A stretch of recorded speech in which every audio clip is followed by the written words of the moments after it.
Today on the podcast, a mantelpiece moment that took me to the movies, a novel that takes us to a fantasy land, and of course, the weekly reveal to what magical book I have pulled down from my to-be-read shelf. All of that and more this week on A Novel Review. Hello and welcome to the Literature Podcast, A Novel Review. My name is Seamus, your host, and together we will discuss, dissect, and explore the wonderful world of literature. And the wonderful world of literature is a vast and dense jungle, so let's start making our way through, one book at a time.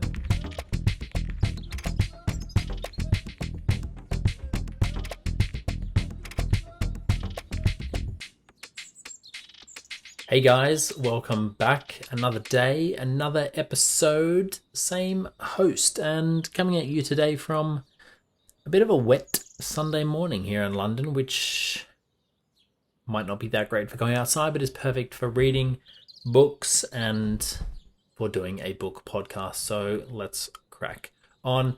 But I guess before I crack on, I always take a moment to reflect on any mantelpiece moments, something to highlight from the week past. And this past week, I went and saw the film Dune 2, which is, of course, based on the Frank Herbert book Dune, and it's the second half of the first book.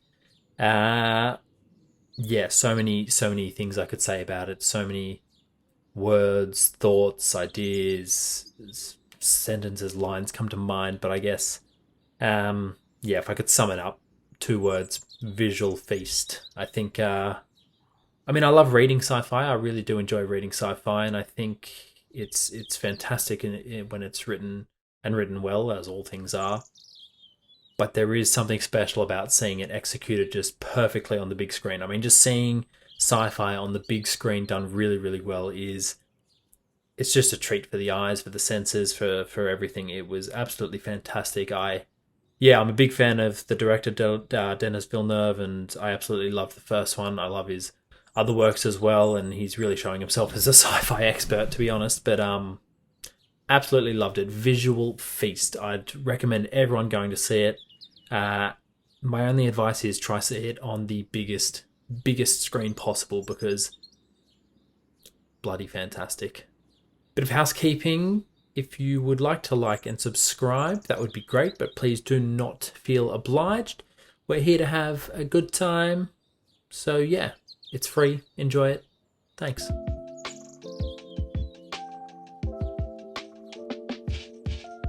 The mind is its own place, and itself can make heaven of hell and hell of heaven. We start today with a quote from Milton's Paradise Lost, which is a quote about perception and where you are and how you yourself have the ability to influence and change the world you perceive, and therefore the world you live in. It's something to really consider when reading this book that I'm about to discuss and listening to these episodes concerning the first 3 in the series. I'm going to be doing the first 3 books in the series.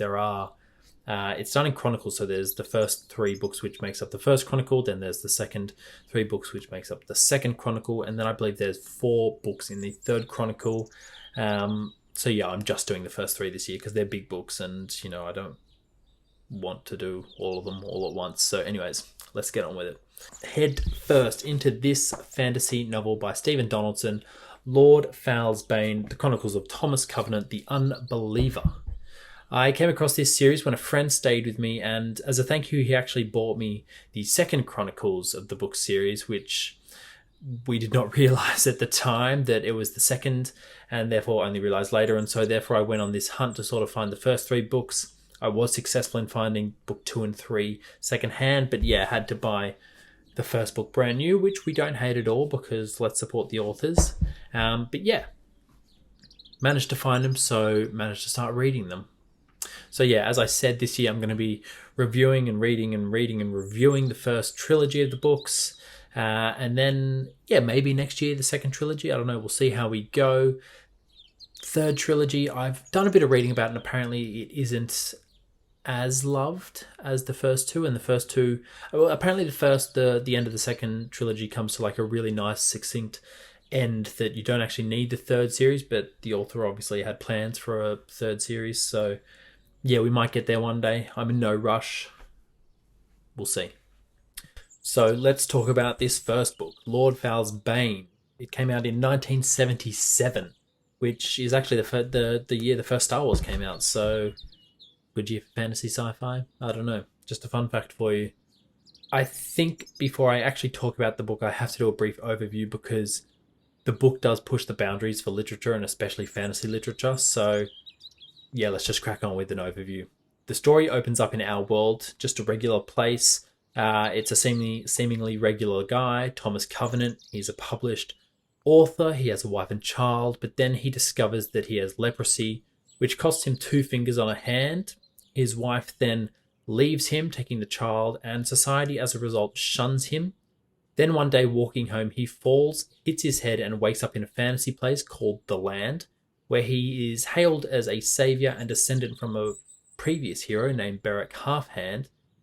Thomas is, let's say, a bit perplexed, confused, and as a result, combined with previous experiences with people, he is quite rude, unfair, grumpy, basically a bit of a dick, and this comes out really badly in a scene I will discuss in a bit. Basically, though, when he first enters into this world, he meets the chief villain, Lord Fowl, and another shifty character in Drool Rockworm. Lord Fowl says that he has prophesied that he will destroy the land within 49 years and that this will happen a lot faster if Drool Rockworm isn't stopped. It's an incredibly curious moment because he is telling Thomas the plan and also telling him to deliver a message to the inhabitants of the land about what and when disaster will strike. Now, it's curious because surely an evil master genius, at least a good one, would want to keep his plan a secret, but alas, he does not. And so the plot for the story is set. Thomas is to deliver a message to try save the land. This is quite a brief overview, and it's very difficult to be succinct in a fantasy series because, they're often just so incredibly large stories. So yeah, there's so much going on, but that was a very brief overview. Now, anyone that knows or has heard of this book knows that it has a seriously defining moment, and it comes pretty early on when Thomas wakes up in the land. After Lord Fowl has told him the plan and sets him off on his lofty quest, Thomas meets a girl named Lena who, with the help of some special mod called Hurtloam, manages to fix Thomas's leprosy. Lena is convinced that Thomas is Beric Halfhand, a reincarnated version of this former hero, and so praises Thomas as a result of this. Thomas has now regained a sense of feeling in his body in general thanks to the Hurtloam, and what happens next is he rapes Lena. Now I'm going to pause for a moment because it's a difficult scene, especially because Lena is so young, so she's incredibly sweet, she's kind, but this scene is incredibly divisive. And I don't mean in a bad way that, some people don't view it as rape or anything surrounding the definitions of rape or anything like that. No. Everyone agrees that he rapes her. It's more sort of divisive in the fact that people, and I read reviews of this, some people said they literally threw the book against a wall. Some people stopped reading instantly. And one person said that this book would be unable to be published in this current day and age. That review was in 2023, so last year. I think that I can only really discuss this and debate this in this way because it is a fantasy story, so it is kind of a philosophical thought experiment. So yeah, let's get this off the bat early. Rape is incredibly wrong. It's disgusting. It's foul. A debasement of humanity. Rape is rape, and it always will be, and it's always the perpetrator's fault. None of this, maybe the person deserved it or played up to it, etc. No. Nothing like that. But I do think there are a few things you could and should consider before you launch a book at a wall in this particular instance. This is a man that had an incredibly good life, who's a published writer. He had a wife and child. He then got devastatingly sick with leprosy, started along a sort of steady decline of loss of feeling, lost his wife, lost his child, considers himself a leper. He calls himself outcast, unclean, leper, outcast, unclean, which are 3 words he sort of routinely repeats to himself. Society shuns him to the point that no one wants to be near him, so no one wants to speak to him, no one wants to even acknowledge his existence. And then one day he hits his head, wakes up in a fantasy land, and one of the first things that happens is he's hailed as a hero, given a special treatment that heals him of his pain and restores his senses that has been killed by this devastating sickness. And I guess these are some pretty wild circumstances, especially when that you consider the fact that at this stage in the story, we don't even know if this is real. It could all just be a dream, all his subconscious. He could be dead for all we know because he has fallen and hit his head. I think what I'm trying to say is this is a terrible person committing a terrible act, but that doesn't mean that I'm going to stop reading the story because I don't know where the rest of the story is. It's a really interesting conversation, I think, because there are a lot of moral grey areas here. Like murder is wrong always. We always think murder is wrong unless we train you up and train you as a soldier and send you off to kill people, in which case we think it's all right. So there's kind of a grey area between what do we consider murder. And so I guess I like this idea of exploring it because it is an interesting conversation. And rape is often about power, seizing power over someone less helpless, which is an interesting discussion, I think, for someone like this character of Thomas. And yeah, I don't know where the story's going and I don't know what's going to happen. But when we first met Jaime Lannister, for instance, in A Song of Ice and Fire, the first book of Game of Thrones, he's having sex with his sister. And then because Bran saw it, he pushes Bran out the window in order to buy his silence with his death. So he's committing incest and attempted murder on a child, which quite easily could have been murder on a child. Now, I didn't see anyone throwing the book at the wall for that case. There's tons of other instances, Johnny Depp, not Johnny Depp himself, when he's playing Captain Jack Sparrow in the first book, he says he's going to rape, pillage and plunder his Weasley black guts out. And so he literally said he's going to rape people, but, tons of kids still watch that. And so I guess what I'm just trying to get to is that Jaime Lannister in the books, at least in the TV show, because we haven't got all the books yet, goes on to have one of the best redemptive arcs. And I'm not trying to say that Thomas can be redeemed, and I think that it's an incredibly individual thing whether you think he can be redeemed. I personally don't think you can come back from rape. Once you've raped someone, you've raped someone, and so I don't think you can come back. But I still think there can be shades of redemption somewhere along the way. I think it is fair to say that someone who commits a petty crime or something like that, stealing, they could be redeemed, whereas murderers and rapists perhaps can't be redeemed. So then there is sort of a grey area here where you can be redeemed up until a point, and sort of where is that line? And I guess it's an interesting idea to explore this, and I guess it's sort of the perfect opportunity. It's a fantasy novel, and like I said, it's essentially a thought experiment played out. In philosophy, we always have thought experiments to see how things would be perceived, and it's a perfect opportunity to explore this idea of redemption and how it could be perceived and can it actually be achieved. Stephen wrote this when discussing the motivation behind Thomas as a character. He wrote, "I had conceived the ambition to write a fantasy novel about a real character who rejected the fantasy experience, no doubt partly in an attempt to answer my own questions about why fantasy matters. And it occurred to me one day that if I wanted my character to have any true substance, he would have to be someone with a very personal reason to prefer fantasy, a leper in this case, someone for whom integrity is more important than convenience or easy gratification. And of course, integrity is a journey. We don't simply have it. First, we have to discover it, then we have to earn it." He wanted to write a real character, a very interesting choice of words. But just getting back now to the book and to this scene in particular, but this might be an odd thing to say, but it is an interesting scene because there is no governing power. There is no police force. There's no one to actually bring justice to Thomas. So instead, the justice is one of a moral one. I'm not saying that there has been any justice dealt to him yet, of course, but I am saying the guilt and the shame for Thomas and the anger of everyone else becomes more philosophical exploration, which I'm sure it does sort of have this growing effect because I have looked ahead and I have seen that it does influence the stories later on in the series. But the moral question of duty then arises because after the rape, Thomas meets with Lena's family and Lena's mother agrees to travel with Thomas to the capital. Essentially, I'm sort of breaking it down in very, very simple terms so I don't overload you with the jargonistic names of fantasy stories. But she decides to take him to the capital So they set off on this little, lofty quest. And along the way, along the journey, some people catch up and basically tell her that Thomas has raped her daughter. What happens is this really curious question is that we see Lena's mother, Aterian. She truly believes that Thomas is sort of the hero, this returned Christ of sorts, and that she has to decide what to do with this shocking news. Deal revenge and satisfy her anger, or recognize that maybe keeping Thomas alive and delivering him to this more important ideal that's looming over them. And so she has to sort of make this self-sacrifice, and it's sort of also culminated in the fact that the land is hell-bent on peace. The fantasy land is hell-bent on peace, and they all sort of subscribe to this idea that we don't kill if we don't have to, and no one should be murdering people.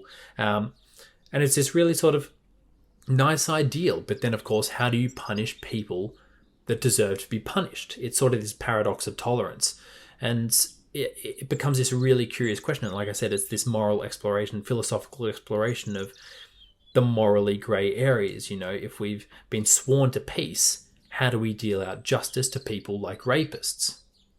I found it quite a poignant moment because I reckon I know how I would have reacted in that moment if I'd heard that my daughter had been raped and I was now helping that person sort of succeed in this quest. It made me think about my own levels of self-sacrifice and what I guess I stand for. And I mean, it's sort of one of those wonderful questions that fantasy gets to explore because it doesn't hurt anyone in the real world. That being said, I just want to reiterate, it is a terrible, terrible thing, right? Because it's disgusting. But I know I have read reviews and sort of delved into the future of what this series holds, and Thomas apparently does spend a lot of the next few books with intense guilt and despair. And that's why fantasy is so set up to explore these ideas, because they're normally these big journeys taking over multiple books. And what needs to happen is, if you are going to come back from something like rape or one of these things where you need a long redemptive arc, it needs to be explored over many books, over a long time period. It's not just like quick wins like that. Like, it needs to be small incremental steps to build you back up if you can be built back up. And, I guess for me personally, I don't think he can be built back up. I think in my eyes, he's always going to be this terrible person that raped a girl. And I guess that's sort of what I'm really interested to read about is, can he win back any affection for me?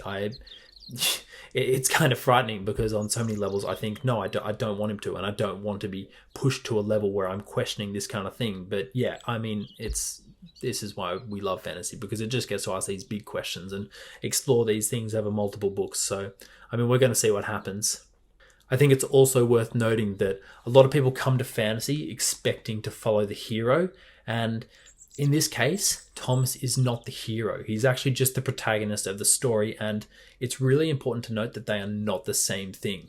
This section with Aterian is also one of my favourites because it's this lovely period that the majority of fantasy novels have, where they're sort of walking through the world, and there's these great long passages where we see the world develop page by page. Some people love this period, some people hate it, because usually it's just walking and world building. But yeah, it's one of my favorites of any fantasy novel because I want to know the world. I want to know that the writer has sold me the book effectively and that I feel like I'm in this world. You are God as the writer. You created it. Show me that you created it. Show me that you have control of this world that you've created, and that this world doesn't control you, and that you actually have taken care to plan. And yeah, just show me that I can visualize this world, and show me that you have visualized this world. Show me that you can tell me and communicate this world. So it's a really rich opportunity, and I think it's one of the more important opportunities that fantasy novels need to seize, because it really highlights to the reader if you have control of this world that you're writing about. It's a great period with this, moments of incredibly vivid descriptions like this one. So I've got a quote for you, and it reads, "Then the full clouds of the storm hit them. The winds scourged the rain southward as if the sky were lashing at them, at every defenseless living thing. Soon the hillsides were drenched with ferocity. The wind rent at the trees, tore, battered the grass. It struck daylight from the hills, buried the earth in preternatural night. Aterian and Covenant were soaked, gasping through the torrent." I mean, there's just something about being in a storm in a fantasy novel that is just so fun. And I don't know, seeing the storm drag the night across the sky, it's always just yeah, so incredibly vivid for me at least. So I'm not going to sit here and say, it is a perfect novel. Some of the writing does get quite stuck in your mouth, but I mean, hey, you can look at the negatives, you can look at the positives. I think in this instance, if you do want to keep reading the series, you have to kind of look to the positives because, like I've discussed quite extensively, there is a bloody huge negative at the start of this book that, yeah, has ruined it for people and made people switch off and stop reading. One of the areas I think the story does really lack is the name of the characters. Now, I know, of course, not every story is going to have the care and finesse of a Tolkien, where the names feel like they've been sort of carved out of marble with these rich histories guided by language. But I do think names like Lord Fowl and Drool Rockworm and Saltheart Foam Follower are a bit funny in a sense. But, I mean, hey, it was the 70s, so, I don't know, let's try and have a little fun with it. Like, yeah, I kind of love those kind of justifications. Like, it was the 70s, don't worry about it, as if that's some kind of, like, justification for how things are. Yeah. I won't talk any more about the storyline sort of in general, but I will say the story did evolve nicely. The one thing that sort of did confuse me the whole time is Lord Fowl telling his plan ahead of time, which always seemed like a bit silly, but then it sort of does come back around and makes a lot of sense, and suddenly Lord Fowl goes from, at least for me, goes from being this kind of kooky villain to a master tactician. That's all I'll say about that, but it was definitely a lovely surprise to see this because it does add this sort of depth to the story, and I think it is quite needed.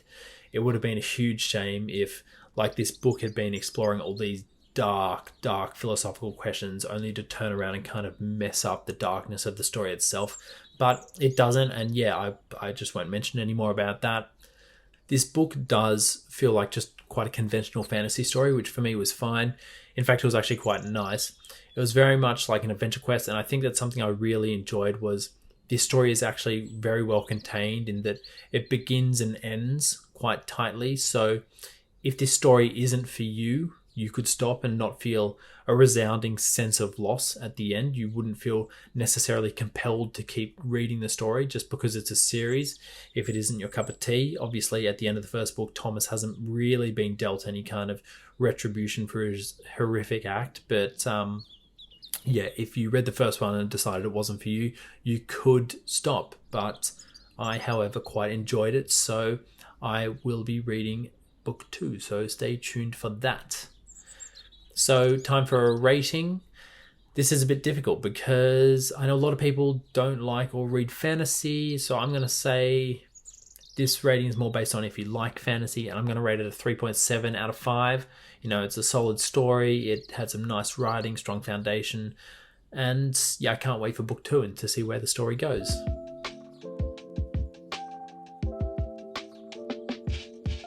So what am I reading this week? This week, it would be rude not to announce that I have started reading book 2, Thomas Covenant, The Unbeliever, The Illearth War. It's, a very nice big book, which, I love sinking my teeth into big books. So yeah, I guess we know that Thomas is back in the land, and we're off on another adventure. And I mean, I'm 262 pages in, smashing it a bit too quickly. Let's just say this book is miles ahead of the first one. This is so much better. Like, if you got to the end of the first one and were kind of torn whether you wanted to continue or not, I would say definitely continue. If you get to the end of the first book and think, no, I definitely don't want to continue, that's fine, stop. But if you got to the end and were like, oh, I'm kind of unsure, definitely keep reading then, because this book is miles ahead of the other one. There are some fantastic passages in here, some fantastic conversations going on. It's so rich, it's so vibrant, it's so interesting. Yeah, I'm enjoying it. Now, before I close out the show, if you have listened this far, please consider hitting those 5 stars. I would really appreciate it. Also, feel free to head along to the website and support the pod. And of course, as always, thank you for your attention. So I think it's time to end this episode, and today to take us away, I think some Victor Hugo, and he writes, "Music expresses that which cannot be put into words, and that which cannot remain silent."